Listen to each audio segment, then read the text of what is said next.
Cet édifice appartient à l'Office municipal d'habitation de Montréal, c'est-à-dire qu'il y a à l'intérieur des logements abordables subventionnés. La raison pour laquelle je suis ici aujourd'hui, c'est qu'il y a une maman qui m'a interpellée. Elle dit qu'elle vit à l'étroit avec son adolescente dans un tout petit 3,5.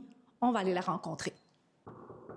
On est à l'étroit, on n'a pas d'intimité, ils n'ont pas de place pour leur effet personnel, c'est pas accueillant, là. En fait, avant, elle vivait seule. Mais là, elle vient d'obtenir la garde complète de sa fille de 17 ans et c'est compliqué. Ce qui fait que moi, vu que j'avais mes enfants une fin de semaine sur deux, au départ, ils sont catégorisés comme de la visite n'ayant pas droit de chambre. Mais si on veut garder la garde de ses enfants, ça prend un espace pour les accueillir. Donc, j'ai fait le choix de mettre mes deux enfants dans la chambre, puis moi, de dormir dans le salon. Puis, ils voulaient que je trouve un commissaire à la sermentation pour la sermenter, pour dire qu'elle mentait pas, qu'elle venait ici.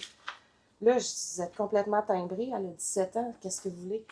Ils m'ont dit, d'abord, demander à la commission scolaire de Montréal de dire que c'est vrai qu'elle va aller à l'école ici. Il a fallu que j'appelle, qu'on fasse une lettre, puis c'est tout un problème juste d'habiter avec mon enfant, je comprends pas. De plus, elle dit que dans le même immeuble, il y a des 4,5 et des 5,5 qui sont disponibles, mais elle est toujours sur la liste d'attente. Ça, c'est mon locker. On me répond qu'il y a une liste d'attente à suivre, qu'il y a des priorités à suivre. Au début, on m'avait dit que j'avais priorité si c'était dans le même building. On m'a informé que cet appartement-là est libre, sauf qu'il y a une feuille coincée dans la porte qui indique que la zone a été traitée avec un insecticide. Un employé de l'OMH lui aurait expliqué qu'il faut peindre les appartements. C'est ça qui bloque des familles d'avoir des logements. Donnez-nous un gallon de peinture, on va y aller. Là, De plus, son autre adolescente de 14 ans vient les visiter une fin de semaine sur 2. C'est plate. Ouais. Ça fait que il y a plusieurs meubles que, exemple, si on aurait une chambre de plus, ils seraient de là-dedans. Fait que là, c'est comme encombré. Et on n'a pas le choix de mettre genre tous les sacs genre sur le lit de ma soeur parce qu'il n'y a pas de place. Puis là, je rappelle à chaque semaine. Puis j'attends des retours d'appel, puis on me rappelle pas.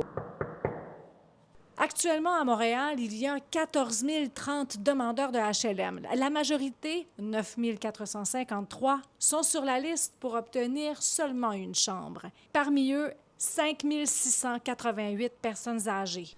De savoir qu'il y avait des 4,5 puis des 5,5 de vide, qu'on aurait peut-être pu aller dedans, puis mon 3,5 aurait peut-être pu servir à quelqu'un qui est seul puis qui attend. Là, puis, ça aurait pu être une personne âgée ici, ça aurait pu être n'importe qui, puis présentement, moi, je bloque ce logement-là. L'OMH a refusé de nous accorder une entrevue sur le sujet, assure que la dame est bel et bien sur une liste d'attente et comprend que ça peut être difficile, mais explique que la procédure est nécessaire pour assurer une gestion juste et équitable des demandes dans un contexte de forte pression sur le parc de logement. À Montréal, Véronique Dubé, pour Nouveau Info.